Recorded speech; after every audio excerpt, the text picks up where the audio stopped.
pesa komwe Yahweh Yahweh batela nikombo Yahweh Yahweh benisa nikombo Yahweh Yahweh batela nikombo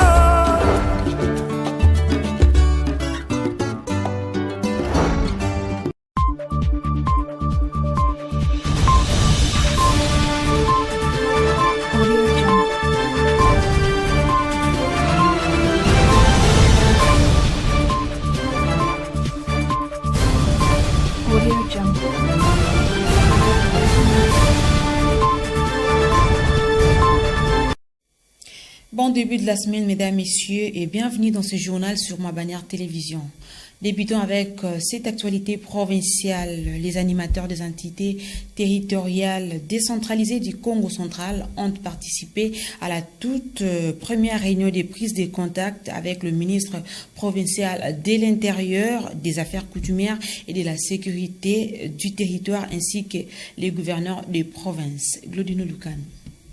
Le gouverneur de la province du Congo central, Dr Guy Bandundungidi, a présidé la première réunion de prise de contact, de concertation et d'orientation avec les cadres territoriaux. On prit part à cette activité le membre du gouvernement provincial, le maire des villes, les administrateurs des territoires, les chefs des secteurs et autres. Le ministre provincial des Titels, Papi Mambo Luamba, a donné la quintessence de cette rencontre. C'était pour échanger avec les entités territoriales décentralisées. Parce que vous savez, Kinshasa a un lieu place de 40%, et les receveurs en province des fonds pour les aider. Nous avons le chef de secteur, le bourgmestre et les 2 maires de ville.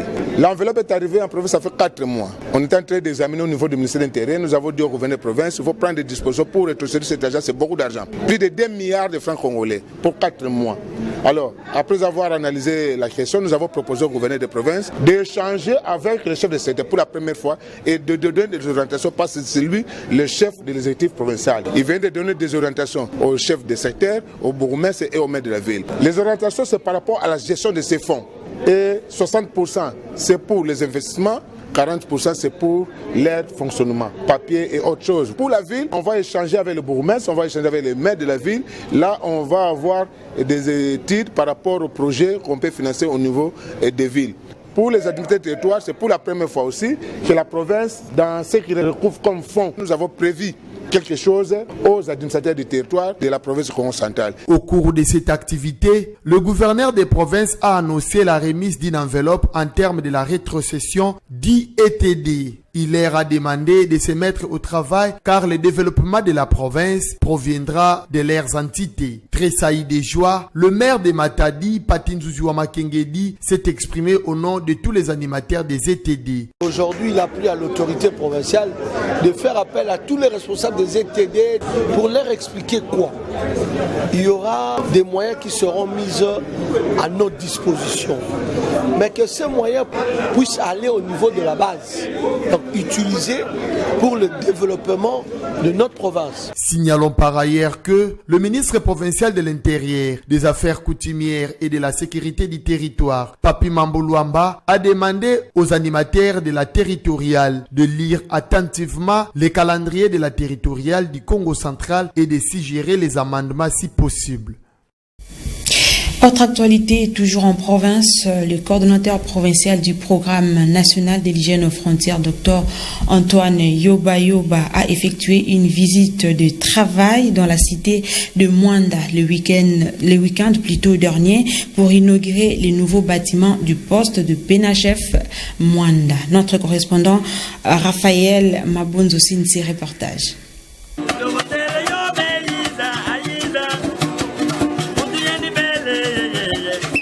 C'est dans un nouveau leadership incarné et sous l'impulsion du coordonnateur provincial du programme national de l'hygiène aux frontières PNHF Congo central que le poste du PNHF Mwanda s'est doté ces nouveaux bâtiments administratifs afin de redorer l'image de ces services du ministère de la Santé publique, Hygiène et Prévention spécialisés dans la surveillance des maladies. Vision du directeur national du PNHF relayée par le coordonnateur provincial. Cette cérémonie intervient peu après la présentation des civilités aux représentants de l'autorité locale par le docteur Antoine Yoba Yoba qui est à la tête de la délégation. Débuté dans les après-midi de ce samedi 22 octobre 2022, les premiers à prendre la parole dans cette cérémonie est le docteur Irsil Kabadi Kateta, chef de poste intérimaire du PNHF Mwanda, qui dans ce mot s'est dit ravi et a remercié le coordonnateur provincial du PNHF Congo Central qui place sa confiance en sa personne pour matérialiser sa vision managériale afin d'apporter un nouveau vent au poste de Mwanda. Nous avons l'honneur d'exprimer notre joie pour votre présence à la cérémonie inaugurale de notre nouveau bâtiment administratif du Programme national de l'hygiène aux frontières poste de Mwanda. Hier, nous étions dans un endroit peu confort et n'offrant pas une bonne visibilité à ces services techniques du ministère de la Santé publique, de l'hygiène et prévention, qui est le Programme national de l'hygiène aux frontières, en sigle PNHF. C'est ainsi, nous profitons de cet événement pour remercier premièrement Monsieur le coordonnateur provincial qui a placé sa confiance à notre modeste personne afin de matérialiser sa vision managériale qui est de redorer l'image de ses services et de ses agents. Ça n'est suivi les mots du représentant de l'administrateur du territoire. Le chef du bureau Gabriel Sotokundimwan Matai a au nom de l'autorité locale félicité et salué le nouveau leadership de la nouvelle équipe dirigée par Madame Irsil Kabadi pour le travail réalisé dans un laps de temps. C'est l'occasion pour moi de saluer à la tête de cette figure un nouveau leadership dirigé de main de maître par mademoiselle Irsil Kabadi Katatou, que je salue pour sa dextérité et que je félicite pour son courage et ce nouveau leadership. Sans embâche, après ces mots de circonstance, le numéro 1 du PNHF Congo Central, le docteur Antoine Yoba, a procédé à la coupure du ruban ainsi qu'à la visite de quelques pièces de ces bâtiments. Il ne s'est pas arrêté là. En bon père de famille, le docteur Yoba a, avant son retour à Matadi, réuni dans la salle de réunion de ces nouveaux bâtiments les agents et cadres du PNHF Mwanda pour donner quelques conseils et orientations. Mwanda, Raphaël Mabonzo, Mabanère TV. Et dans ce même chapitre, le coordonnateur provincial du PNHF Congo Central, Dr Antoine Yoba, s'est exprimé après l'inauguration de ces bâtiments et son entretien avec les agents des services. Suivez ses propos. Je suis très content parce que du moins il y a une vision sur laquelle nous nous alignons. Ce qui venait d'être fait là, c'est ce que notre hiérarchie nous demande de faire. Notre directeur national nous a demandé toujours d'améliorer nos conditions de travail, d'améliorer nos conditions de vie, de penser aux agents. Et je pense que ce qui venait d'être là, c'est un pas vers ce que notre hiérarchie attend de nous. Parce que, du moins cette fois-là, personne ne peut contredire certaines décisions que nous avons prises jusque-là en rapport avec la gestion de ce programme national qui est beaucoup important par rapport à la surveillance épidémiologique dans notre pays. Maintenant, le poste de Mwanda est dirigé, j'ai un répondant, les agents ont un chef. Donc, un motif de satisfaction pour moi. Nous l'avons fait à Matadi, nous l'avons fait à Boma, nous sommes en train de le faire à Mwanda et bientôt nous allons avancer vers Lukaya, vers Mbanzangungu. Donc l'objectif est le même, rendre le programme beaucoup plus visible encore qu'il était il y a quelques années. Très prochainement, vous allez voir, en collaboration avec nos partenaires de l'OIM, des formations vont être organisées encore, toujours dans le sens d'améliorer le travail au niveau des points d'entrée, au niveau de toutes les frontières de la province du Congo central. Pour tous les agents de Mwanda, je les encourage. Je leur demande de tenir bon et de travailler dans la sérénité, de faire confiance au nouveau leadership que nous venons de placer là. Nous espérons qu'ensemble, nous parlerons un autre langage. Les narratifs en rapport de Mwanda par rapport au programme national de l'hygiène aux frontières va changer. De façon brève, je vous dirai ceci. J'ai 11 postes à travers toute la province du Congo central. Donc mon objectif par rapport à l'amélioration des infrastructures, c'est que je dois doter, avant la fin de mon mandat, des infrastructures dignes de son nom à chaque poste. Aujourd'hui, si vous circulez à travers toute la province, vous allez vous rendre compte que certains postes n'ont pas encore de bureaux dignes.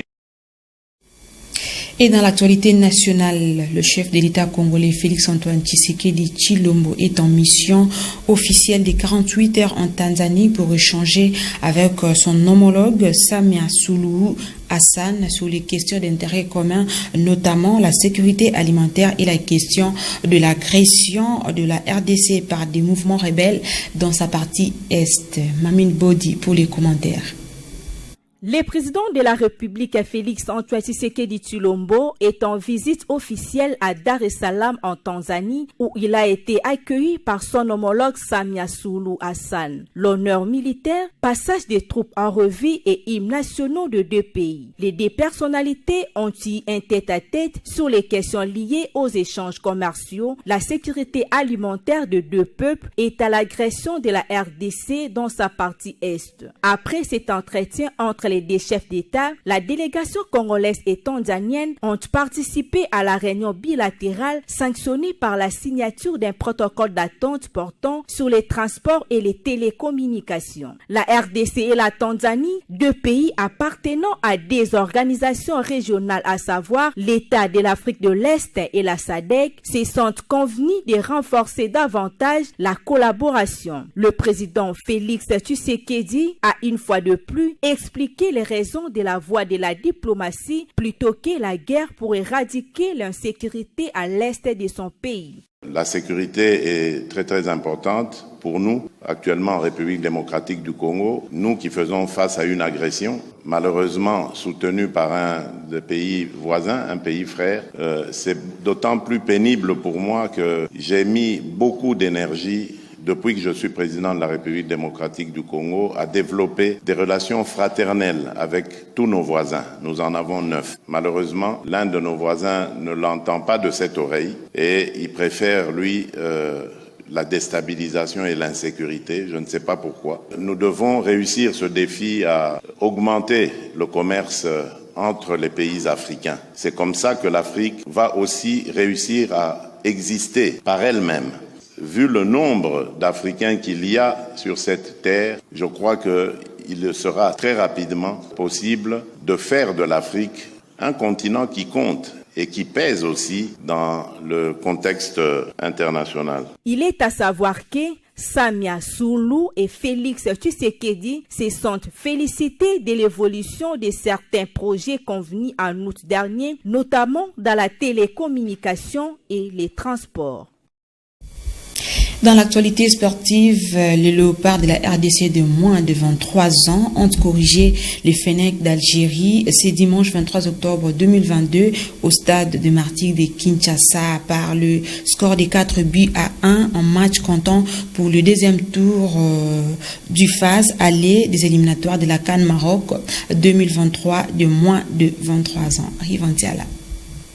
Les Fennecs d'Algérie ont correctement été fouettés par les léopards de la République démocratique du Congo au deuxième tour manche aller des éliminatoires de la Coupe d'Afrique des Nations des moins de 23 ans Maroc 2023. Au stade des Martyrs de Kinshasa, ce dimanche 23 octobre, les Congolais ont disposé des Algériens sur un score flamboyant de 4-1. Gloire Moudjaya a allumé la première mèche tôt dans la partie, soit à la 3e minute. Portés par une performance des grands jours, les moins de 23 ans de la République démocratique du Congo ont appuyé sur l'accélérateur et ont rajouté 2 autres buts à la 17e et à la 20e minute de jeu grâce à Jonathan Ikangalombo, double buteur. 3 buts en seulement 20 minutes, l'équipe nationale de la RDC n'a pas fait dans les détails. Au retour des vestiaires, John Bagata a enfoncé le clou à la 58e minute pour les 4-0 en faveur des Fauves. Les Algériens ont profité du petit relâchement des Congolais pour réduire le score à 4-1. S'il y en a qui peuvent déjà penser que les Léopards ont les 2 pieds au prochain tour, Papi Kimoto Okitankoy, entraîneur adjoint de la sélection congolaise, ne partage pas le même avis. Tout est encore possible. C'est du 50-50. Rien n'est encore fait. On a fait le même manche, ça reste encore là-bas en Algérie, ça va être compliqué. Rien n'est encore fait, on va encore travailler. Heureusement, maintenant on connaît bien nos adversaires, on va essayer de mettre un plan de jeu pour ces matchs retour, mais rien n'est encore fait. C'est 3 billes dans un match de football, c'est rien. Côté algérien, le sélectionneur principal n'a pas aimé le comportement de ses hommes, mais garde un peu d'espoir. On a donné des consignes, on va dire, ils ont fait carrément le contraire. On a parlé des 20 premières minutes qui sont un peu difficiles pour nous. Donc Au lieu de faire quelque chose, on a fait autre chose. Gardons nos chances, on joue chez nous, dans nos conditions. Voilà, il faut remonter 3 buts pour se qualifier. Les deux formations vont à nouveau se croiser le samedi 29 octobre prochain à Alger pour le deuxième acte. C'est la fin de ce journal, mesdames, messieurs. Merci de l'avoir suivi avec attention et merci de rester fidèles sur Ma Bannière Télévision. Au revoir.